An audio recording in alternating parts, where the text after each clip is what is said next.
Shalom, bien-aimés dans le Seigneur Jésus. Bienvenue à notre programme de 5 minutes d'exhortation. Cette fois-ci, nous allons vous parler du bon combat de la foi. Et pour cela, nous allons lire le texte de 1 Timothée 6, verset 12. Combat le bon combat de la foi, saisis la vie éternelle à laquelle tu as été appelé et pour laquelle tu as fait une belle confession en présence d'un grand nombre de témoins. Bien-aimés frères, ici, il est question de combattre le bon combat de la foi. Le bon combat de la foi, vraiment, beaucoup ont changé cela. Le combat de la foi, c'est de combattre contre le péché. Parce que ce n'est pas facile. Ce n'est pas facile véritablement de mener une bonne vie chrétienne. Il y aura des combats tous les jours. Mais il s'agit de combattre contre quoi? Ne pas reculer, ne pas descendre, ne pas repartir dans des choses que tu avais déjà vomies, ne pas faire comme le chien. Bien-aimé, le combat de la foi n'est pas le combat spirituel. Le combat spirituel que nous faisons dans nos assemblées, combattre contre les démons, combattre contre les sorciers, combattre contre ceci, cela. Beaucoup de chrétiens sont dans la distraction.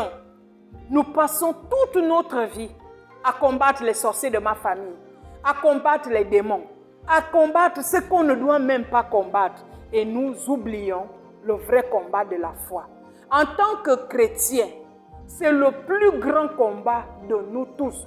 Que vous soyez apôtre, bishop, que vous soyez prophète, que vous soyez nouveau convertis, nous tous, nous devons combattre ce bon combat.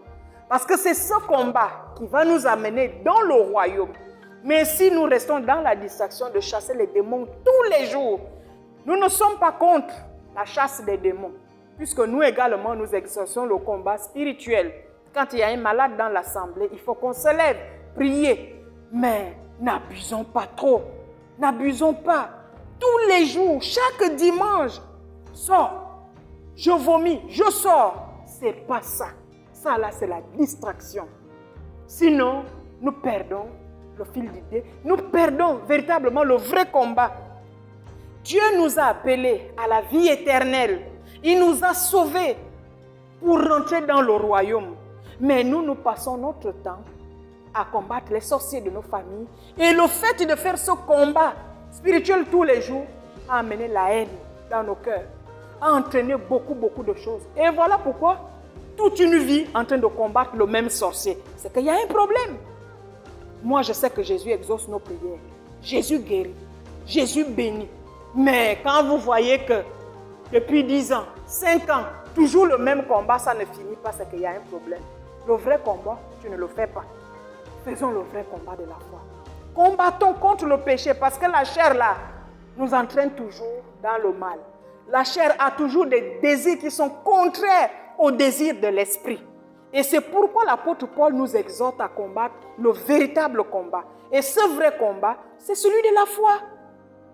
Combattre contre le péché. Ne pas tomber, ne pas régresser. Parce que ce n'est pas facile.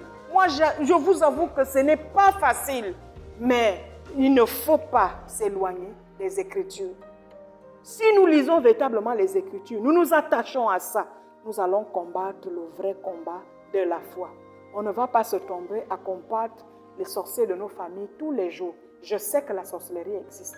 Je sais qu'il y a les sorciers dans nos familles, mais ce n'est pas le combat de tous les jours.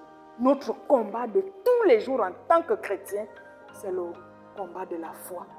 Si ma copine a failli m'entraîner dans le mal, je dis, c'est pas bon. Ça, c'est une mauvaise compagnie. Je reviens sur le droit chemin. Soyez bénis dans le Seigneur. Au nom de Jésus.